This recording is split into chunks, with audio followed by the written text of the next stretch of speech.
नमस्कार, मेरा नाम प्रवीण एलावत है। आप 90 डिग्री देख रहे हैं। साधु दास को लेकर 90 डिग्री ने एक मुहिम चलाई थी कि उस दिहाड़ी मजदूरी करने वाले एक धानक बिरादरी से आने वाले साधु दास का पैसा सतलोक आश्रम आखिर डकार क्यों रहा है, उसका पैसा आखिरकार वापस क्यों नहीं किया जा रहा है। अब साधु दास ने एक वीडियो हमें भेजी है जिसमें संत रविदास जयंती पर वो कुछ अन्य लोग बैठे हुए हैं समाज के, उनके साथ बातचीत वो कर रहे हैं और उसमें बता रहे हैं कि सतलोक आश्रम वाले कह रहे हैं कि आपका पैसा वापस कर देंगे, आप इस वीडियो को हटा दो। मैं अंधविश्वास में पड़ा था, लाखों रुपए लुटा दिए उनको। भैया आप पाठ लिखाओ 25,000 रुपए का 3100 की जोती है, तो मैं लाखों रुपए लुटा दिए। मेरे को जरूरत पड़ी जब पता चलिया।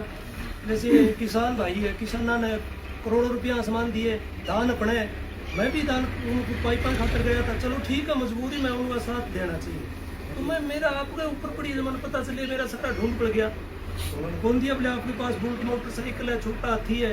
मैं कह रहा हूँ किस्त भर के मैं मेरे ले आया हूँ और फिर थाना कमा के थाना दान दिया हूँ, तो मेरा दान वापस दे दो। ये मेरी वो 19 डिग्री चैनल है, वो भी आवाज़ उठा रखी है। तो कल के मेरे को फोन आने लग रहे, भाई तेरे पीछे दे देंगे, तू यहाँ वीडियो हटवा दे। मैं कहिया को नहीं हटवाऊँ भाई, मैं मेरे पीछे दे दो, मैंने थारी दरिया दिली की जरूरत को नहीं, मैंने मेरे पीछे वापिस दे दो। ठीक है, मैं लाखों रुपये लुटा। तो मैं पूरे अंधविश्वास में पड़ो ना भैया, पटना बहुत फायदे। ये इस बात का पुख्ता सबूत है कि सतलोक आश्रम इस मुद्दे पर कितना बौखलाया हुआ है। सतलोक आश्रम से ये मुद्दा ना तो बाहर निकालते बन रहा है ना निकलते हुए बन रहा है, लेकिन साधु दास की खुददारी देखिए। उसने ये कह दिया कि 90 डिग्री ने जो मुहिम चला रखी है वो बिल्कुल सच्ची मुहिम चला रखी है। आप मेरे जो हक का पैसा है, मुझे आप लोगों का एहसान नहीं चाहिए।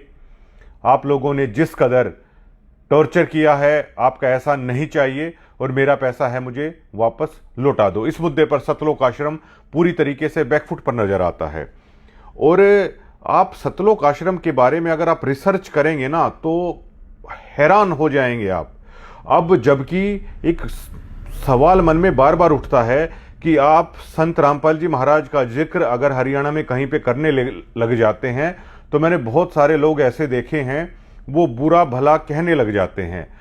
अब जब उन आदमियों से आप पूछेंगे तो वो रीज़न जो बताएंगे ना, जो अनाप शनाप की बातें उस दरमियान आश्रम के बाबत मीडिया ने लिखी थी, उन चीज़ों का जिक्र हो जाता है। जो बैड एलिमेंट हथियार लेकर खड़े थे, जो 6 लोग मरे भी थे बरवाला कांड के दरमियान, उन चीज़ों का जिक्र है वो लोग कर लेते हैं और उन सभी चीज़ों को संत रामपाल जी महाराज से जोड़ देते हैं। उन आदमियों को ये नहीं पता कि संत रामपाल जी महाराज का दूर दूर तक इस तरह के बैड एलिमेंटों से कोई हाथ नहीं था। एक राष्ट्रीय समाज सेवा समिति जो संत रामपाल जी महाराज के भाई हैं महेंद्र दास, उन्होंने गठित की थी। संत रामपाल जी महाराज ने पूरी संगत के सामने ये कह दिया था कि ये समिति मेरी नहीं है। संत रामपाल जी महाराज को बरवाला के बाद जब गिरफ्तार किया गया था, मेडिकल के लिए पंचकुला हॉस्पिटल में लाया गया था, तब भी संत रामपाल जी महाराज से मीडिया ने पूछा था कि बाबा जी ये जो गुंडा तत्व है, बैड एलिमेंट है, ये जो गुंडागर्दी बाहर हुई है, ये आखिरकार कौन है। संत रामपाल जी महाराज ने पूरे देश के सामने ये कह दिया था, ये राष्ट्रीय सेवा समिति के लोग हैं, ये लोग मेरे नहीं हैं। आपके ऊपर इतने इल्जाम है सर, आपके ऊपर इतने इल्जाम झूठे कैसे हैं आपके ऊपर? आपके गुंडे इतने खड़े थे वहाँ पे, हजारों आदमी हरियाणा पुलिस से। मेरे नीचे राष्ट्रीय समाज सेवा समिति नहीं तो आपकी समिति है। अरे आपकी समिति है बाबा, आप अपने आप को संत कहते हैं, आप संत कहना लायक भी है? आप आपसे भी ये जवाब दीजिए। आपके वहाँ इतनी फोर्स, इतने गुंडे, इतने आर्मी खड़ी है हरियाणा पुलिस के ऊपर, आप उधर के ऊपर आपने इतना बंदी बनाए रखा है। जितने लोग आपके आश्रम से निकले हैं वो सब कह रहे हैं कि उन्होंने आपको, आपके लोगों ने उनको बंदी बनाया हुआ था। नहीं रामपाल जी, आपके कह रहे हैं आप अपने आप को संत बुलाते हैं, सब झूठे हैं। यू आर आपका गवर्नमेंट और कॉनमैन। और आपने जो जिस तरीके से मीडिया को टारगेट किया गया, हथियार को, सब गवर्नमेंट और कॉनमैन रामपाल जी। और अगर आप राष्ट्रीय सेवा समिति का आप इतिहास देखेंगे, अगर उन आदमियों को देखेंगे जो इन्होंने इस ट्रस्ट को रजिस्टर करा रखा है इस नाम से, तो उसमें संत रामपाल जी महाराज के परिवार वाले लोग ही आपको नजर आएंगे। ये जो मैनेजमेंट है, ये जो राष्ट्रीय सेवा समिति है, इसका संत रामपाल जी महाराज से दूर दूर तक कोई संबंध नहीं है और उनका उनके परिवार से भी दूर दूर तक कोई संबंध नहीं है। जो हरकतें इन बैड एलिमेंटों ने की है, उनके नाम पर जेल में तो केवल संत रामपाल जी महाराज हैं। बहुत सारे लोगों पर यह देशद्रोह का मुकदमा लगा था। एक सवाल उठता है कि सभी लोग उस मुकदमों से बाहर आ गए, लेकिन आखिर संत रामपाल जी महाराज अकेले जेल में क्यों हैं? इनके पाप कर्मों को भोगते भोगते संत रामपाल जी महाराज को 11 साल हो चले हैं, वो जेल के अंदर हैं। लेकिन इन लोगों का देखिए आप, इन 11 साल में इन लोगों की आय देखिए, इन लोगों का स्टैंडर्ड ऑफ लिविंग देखिए, इन लोगों की गाड़ियां देखिए, इन लोगों के चमकते हुए चेहरों को देखिएगा।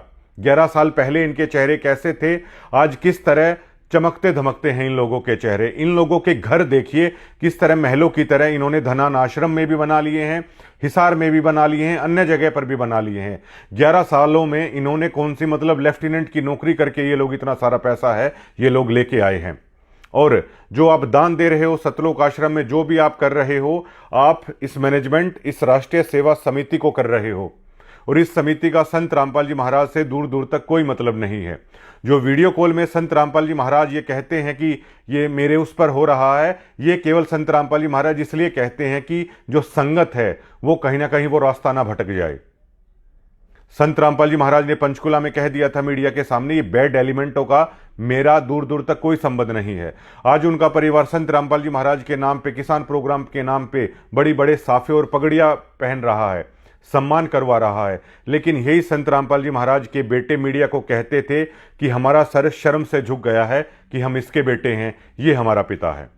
एक राशन कार्ड हम आपको दिखाने जा रहे हैं जिसमें संत रामपाल जी महाराज केवल अकेले हैं, किसी भी परिवार के सदस्य का नाम नहीं है। लेकिन आज संत रामपाल जी महाराज जब बाहर थे, इन परिवार के सदस्यों को इर्द गिर्द फटकने तक नहीं देते थे। अपने सत्संगों में उन्होंने कह दिया था, मुझे पता है मेरी जो संतानें हैं मेरी कितनी सेवा करने वाली थी। आज मेरे लाखों बेटा बेटियां मेरे एक इशारे पर खड़े रहते हैं। लेकिन आज अपने गुरु की आज्ञा को ना मानते हुए ये परिवार ने लोगों को राजनीति की भेंट भी चढ़ा दिया है। इन लोगों को वोटों में बेचने की भी कोशिश है इन लोगों ने कर दी है। और आप धनान आश्रम में कभी देखिएगा, इनकी बड़ी बड़ी फॉर्च्यूनर लग्जरी गाड़ियां हैं, वो सीधा आश्रम के अंदर जाती हैं। जो आम भगत हैं वो तो अगर खाली हाथ भी जा रहे हैं तो उनकी जेबों की तलाशी लिए बिना ये लोग अंदर जाने नहीं देते। आम भक्तों के साथ कैसा हो रहा है, लेकिन ये कैसे वीआईपी ट्रीटमेंट है सतलोक आश्रम वाले, भक्तों के दान के पैसे पर हैं वो ले रहे हैं। क्या कोई भी ट्रस्ट, कोई भी मैनेजमेंट, क्या इन्होंने कभी कोई एक पारदर्शिता तरीके से क्या कोई इलेक्शन इन्होंने कभी करवाया है कि आखिर यही लोग सालों से इस मैनेजमेंट पर काबिज क्यों हैं? पूरी तरीके से अब जब हमने वीडियो बनाई तो राष्ट्रीय समाज सेवा समिति की तरफ से एक वीडियोस आपने देखी होगी जिसमें वो ये कह रहे हैं कि हमारे आश्रमों के बारे में, ये इनकी निजी संपत्ति है। संत रामपाल जी महाराज के नाम पर आज तक कोई ईंट भी नहीं है कि उनके नाम पर कुछ हो। बरवाला में जब कांड हुआ, जो 25 से 27 करोड़ रुपए सरकार ने उगाई के लिए भेजा था, जो एक्शन वहां पर हुआ था, लेकिन जब उन्होंने देखा कि संत रामपाल जी महाराज के नाम पर तो एक ईंट भी यहां पर नहीं है, इन्हीं लोगों ने पुलिस के सामने, कोर्ट के सामने संत रामपाल जी महाराज के खिलाफ बयान है इन लोगों ने दे रखे हैं और आज ये लोग जेल से बाहर हैं। और देखिए जिसका गुरु जेल के अंदर है, ये देखिए मैनेजमेंट वाले क्या करवा रहे हैं। उन भक्तों को समझना चाहिए कि जिसका गुरु जेल की खड्डी पर सो रहा है, जिसका गुरु जेल में जमीन पर सो रहा है, उसके भक्तों के साथ किस तरह का खिलवाड़ किया जा रहा है। इन सतलोक आश्रम में बड़े बड़े वीआईपी लोग हैं वो आ रहे हैं, ढोल नगाड़े बजा रहे हैं, लड्डू हलवे और जलेबियां बनाई जा रही हैं। आप किसी को लड्डू खिलाइए तो हरियाणा के आम समाज में या कहीं भी लोग ये पूछते हैं कि किस बात की खुशी के लड्डू हैं खिलाए जा रहे हैं। लेकिन इस कदर भक्तों को अंधा कर दिया गया है कि उनका गुरु तो जेल में है, ये लोग मिठाइयाँ बांट रहे हैं, ये लोग लड्डू बांट रहे हैं, ये लोग धनाना आश्रम में ढोल नगाड़े बजा रहे हैं, किसान सम्मान समारोह के नाम पर वहां पर लड़कियां नचाई जा रही हैं, अलग अलग तरह के भौंडे गीत हैं वो प्रदर्शित किए जा रहे हैं जो कि संत रामपाल जी महाराज की विचारधारा से बिल्कुल इतर थे। अरे आप सिखों से ही सीख लीजिए। जहां पर दिल्ली में शीशगंज गुरुद्वारा बना है, गुरु तेग बहादुर का शीश मुगलों ने काटा था, लेकिन सिखों ने जब तक वहां पर शीशगंज गुरुद्वारा नहीं बना दिया, अपने गुरु का बदला मुगलों से नहीं ले लिया, तब तक वो चैन से नहीं बैठे। लेकिन आप लोग देखिए, आपका गुरु 11 साल से जेल के अंदर है, आप लोग साल में 6-6 बार लड्डू जलेबियां और हलवा खा रहे हैं। बड़ा दुख होता है जब इस तरह की चीजें हैं वो देखने को मिलती हैं। आपका गुरु जेल में है, लेकिन इन लोगों के चेहरे आप देखिए, इन लोगों के चमकते चेहरे आप देखिए, इन लोगों के महनुमा घरों को आप देखिए।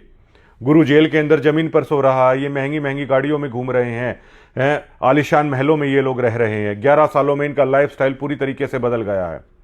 और ये आम भक्त भी जानता है कि संत रामपाल जी महाराज जिस दिन बाहर आ जाएंगे ये लोग आसपास भी नहीं फटकेंगे, लेकिन अपने गुरु के कारण ये आम भक्त हैं, इनके चंगुल में फंसे हुए हैं। अब देखिए संत रामपाल जी महाराज के जो नियम हैं, जो भक्त नाम ले रखा है, वो नियमों को आसानी से जानते हैं। दिवाली ये लोग नहीं मनाते हैं, होली ये लोग नहीं मनाते हैं, तीज ये लोग नहीं मनाते हैं, अन्य किसी भी त्यौहार ये नहीं मनाते हैं। किसी को गुज्जर खाई अगर हो जाती है, जो हवन वगैरह होता है वो संत रामपाल जी के महाराज के भगत है, वहाँ पर नहीं जाते हैं। कोई भी ब्याह शादी की अगर ऐसी चीज़ है तो उससे भी मतलब बचने की कोशिश की जाती है कि खाना वहाँ यहाँ पर मतलब ना खाया जाए। इस तरह की चीज़ें होती हैं। नाचना मना है, डीजों पर नाचना मना है, ढोल नगाड़े करना मना है, मेकअप करना मना है। रिश्तेदारियों से भी लोग कन्नी काट लेते हैं जहां पर उन नियमों के विरुद्ध अगर कोई चीज हो रही है। तो एक तरीके से आप देखेंगे तो संत रामपाल जी महाराज का भक्त है वो दुनिया से कट जाता है। मैं खुद इस बात का गवाह हूं।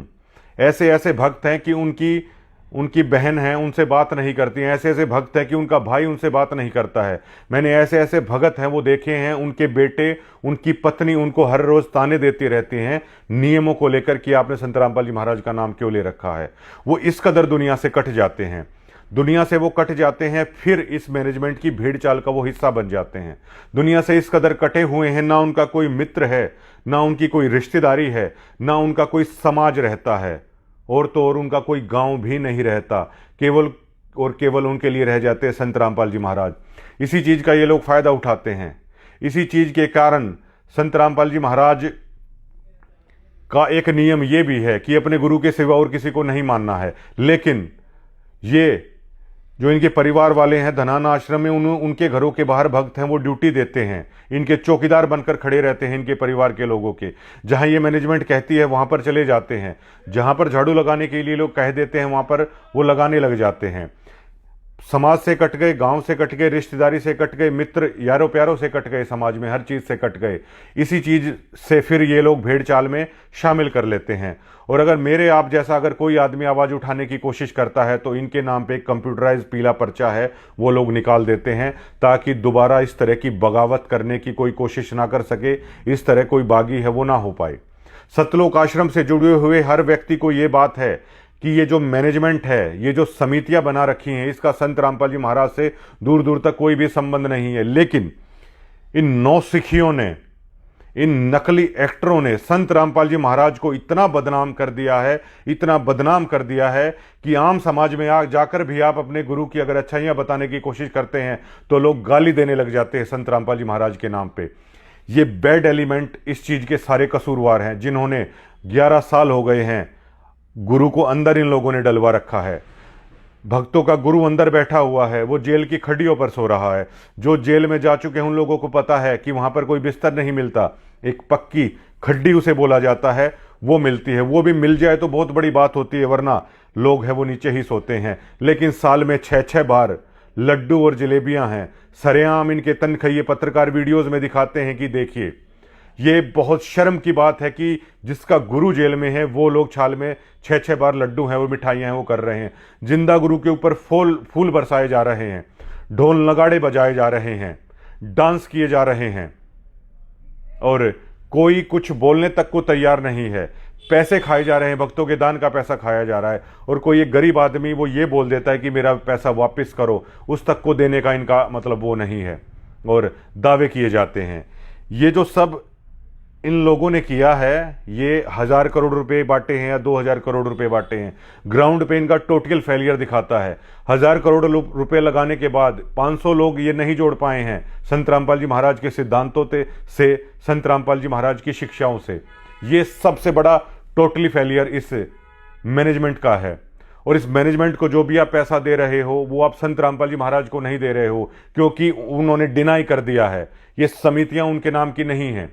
और संत रामपाल जी महाराज कहते हैं कुपात्रों के हाथ में दी हुई चीज है वो कभी नहीं फलेगी। इसलिए अब जो संत रामपाल जी महाराज की शिक्षाओं पर चलते हैं, उनकी सच्ची भक्ति करते हैं, वो लोग अपने गुरु के बाहर आने का बड़ी शिद्दत के साथ इंतजार कर रहे हैं। जो भी दान का पैसा उन्हें देना होता है वो अपने घर पर ही संत रामपाल जी महाराज के नाम का संकल्प करके है वो रख लेते हैं और वो संकल्प कर लेते हैं कि गुरु महाराज जब कभी आप बाहर आओगे ये दान का पैसा तब हम आपको देंगे।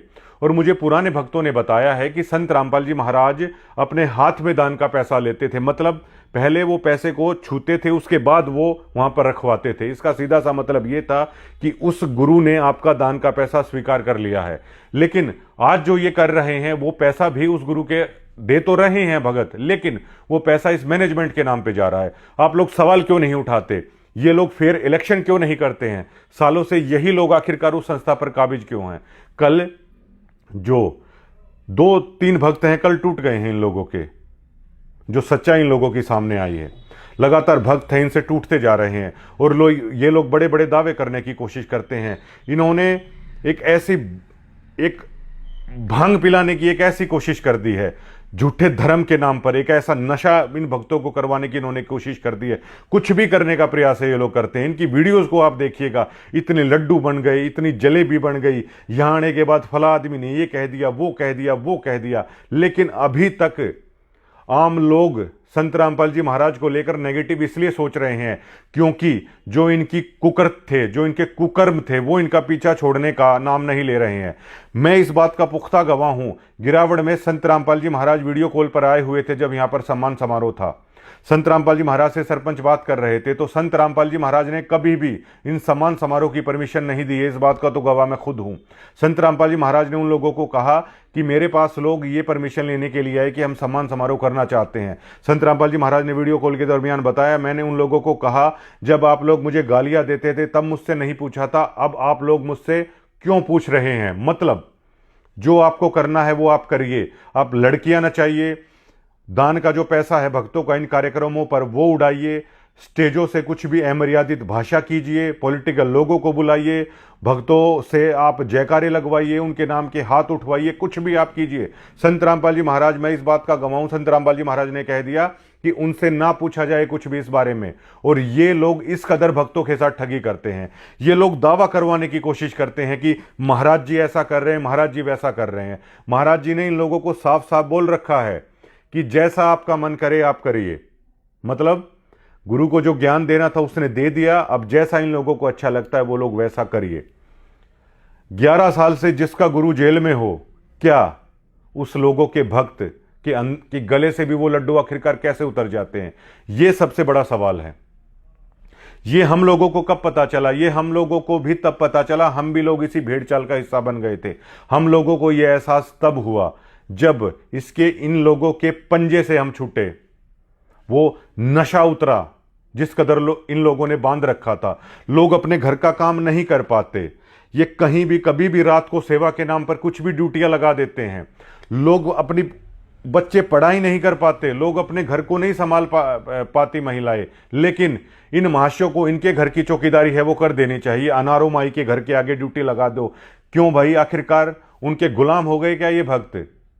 अपने गुरुदेव के लिए, अपने गुरुदेव का शिष्य है, उनके लिए तो ड्यूटी भी करे, इनके घरों के आगे ड्यूटी क्यों करे? अब धनाना में इनका घर बन रहा है, इनके परिवार वालों का आदेश दे दिया गया ग्रुपों में डालकर कि गुरुजी का घर बन रहा है, वहां पे आके मजदूरी करिए। लोग जाके वहां पर मजदूरी कर रहे हैं, फ्री में मजदूर तैयार किए जा रहे हैं।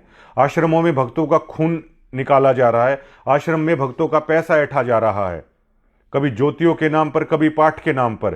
कभी कभी भक्तों को कह दिया जाता है कि तुम्हारा नाम खंड हो रखा है। इन लोगों का आखिरकार कभी नाम खंड क्यों नहीं होता? ये लोग लग्जरी लाइफस्टाइल देख रहे हैं। 11 साल से पहले इनकी माली हालत देख लीजिए, आज इनकी हालत देख लीजिए। क्या कुछ इन लोगों ने ऐसा कर दिया? पहले इन्हें शर्म आती थी कि ये हमारा बाप है, आज लोग देखिए उसी बाप के नाम से ये लोग साफे पहन रहे हैं और पगड़ियां बांध रहे हैं। कम से कम एक बार वीरेंद्र को आकर स्टेज पर ये तो कह देना चाहिए कि मैं अपने बयान वापस लेता हूं जिसमें मैं शर्मिंदा था कि मेरे बाप का नाम संत रामपाल जी महाराज है। इसके कुकर्मों के कारण मैं शर्मिंदा हो गया था, मैं समाज में बैठने लायक नहीं रहा। लेकिन कम से कम आगे अब जो जानकारी मिल रही है कि सातरोड खाप में हो सकता है ये कार्यक्रम और करवाने की बातचीत शायद कुछ चल रही है, तो सातरोड खाप में कम से कम संत रामपाल जी महाराज का बड़ा बेटा खड़ा होकर ये तो कह सकता है कि मुझे अपने पिता पर गर्व है।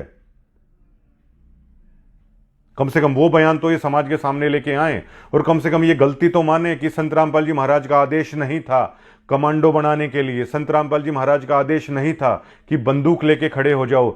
संत रामपाल जी महाराज का आदेश नहीं था बच्चे और महिलाओं को आप लोग आगे खड़ा कर दो। संत रामपाल जी महाराज का आदेश नहीं था कि हमें कोर्ट पर नहीं जाना है। और आश्रम का हर व्यक्ति जानता है कि गुरु को जेल में डलवाने वाले आखिर लोग कौन हैं, किस गलतियों के कारण है। और कम से कम आप इतना तो सोच लीजिए, जिसका बाप जेल में हो क्या उस जगह पर ढोल नगाड़े कोई बजवाएगा? जिसका बाप जेल में हो, जिसका गुरु जेल में हो, क्या वो लड्डू और बधाइयाँ बांटते फिरेंगे? साल में 6-6 बार लड्डू जलेबियाँ वो बांटते हुए फिरेंगे? अरे आप सिखों से सीख लीजिए, उनके गुरुओं ने कितना बलिदान दे दिया, लेकिन वो कभी भूले नहीं, अपने गुरु का मान रखा जब तक उस चीज़ का उन्होंने बदला ना ले लिया। आप लोग हरियाणा की सोसाइटी के सामने आके गलती मानिए कि ये समिति संत रामपाल जी महाराज की नहीं है। ये जो सभी चीज़ें हुई, जो भी ये बैड एलिमेंटों की हरकतें हुई, ये संत रामपाल जी महाराज का आदेश नहीं था। हमारा गुरु ऐसा नहीं है। आम भक्त जब लोगों के बीच में बैठते हैं तो वो ये कहते हैं कि हमारे गुरु ऐसे नहीं है, लेकिन अब लोग कैसे माने? लोगों ने देखा है इन बैड एलिमेंटों को हथियार लिए हुए। लोगों ने उन चीज़ों को देखा है कि कैसे इन लोगों ने खर्क में किया, कैसे ये गुंडा तथा अपनी गाड़ियों के अंदर बेसबॉल के बीटे रखे, खरगांव में इन लोगों ने हमला किया, कैसे शब्दों का इस्तेमाल ये लोग उन वीडियोस में कर रहे हैं, कैसे जबरदस्ती ये लोग थोपने की कोशिश कर रहे हैं कि ऐसे जयकारे लगाओ। तो लोग कह रहे हैं कि चलिए मान लिया आपके गुरु ऐसे नहीं है, लेकिन ये जो जुड़े हुए जो लोग हैं फिर ये ऐसी हरकतें क्यों कर रहे हैं? ये आखिरकार कब गलती मानेंगे अपने इन कुकर्मों की? बस हरियाणा यही चाहता है कि जो कुकर्म इन्होंने किए हैं वो ये करें। और कम से कम आप लोगों को भी सोचना चाहिए, जिसका गुरु जेल में लेटा हुआ है, कम से कम आपको लड्डू नहीं बांटने चाहिए, कम से कम उस सामान में ये लड़कियां नहीं नचानी चाहिए, और कम से कम आपको ये बड़े बड़े साफे और ये पगड़ियां पहनने का अधिकार आपने किसने दे दिया? आपका गुरु जेल में है, आप बड़े बड़े ये सम्मान लेने की कोशिश कर रहे हैं। आप लोगों की बुद्धि का स्तर, मतलब आप लोगों को आखिरकार हो क्या गया है, और उन आम भक्तों को आखिरकार हो क्या गया है, ये सबसे बड़ा सवाल खड़ा हो रहा है। समाज से भी कट गए, वहां गए तो इस मैनेजमेंट ने ठग लिया, और इस मैनेजमेंट के चंगुल से निकलें तो ये डरा दिया जाता है कि पीला पर्चा निकल जाएगा। हम लोगों ने हिम्मत की, क्या मेरे पास ये नहीं था कि हम लोग बातचीत कर लें महाराज जी से या वो कर लें? अरे हमने उनकी चीज़ों को सीख लिया, हमें भरोसा हो गया। और हमारे तो भैया जब तक किसी का गुरु जेल में होता है ना, तो हमारे गले से तो ये लड्डू और ये मिठाइयाँ कभी उतरने वाली है नहीं। हमने तो मना कर दिया साफ साफ। आप लोगों को मुबारक हो, ये जो मैनेजमेंट का, इनके समिति का जो खेल है, आप लोग खेलते रहिए और आप लोग इनका हिस्सा बेशक से बनते रहिए। शुक्रिया।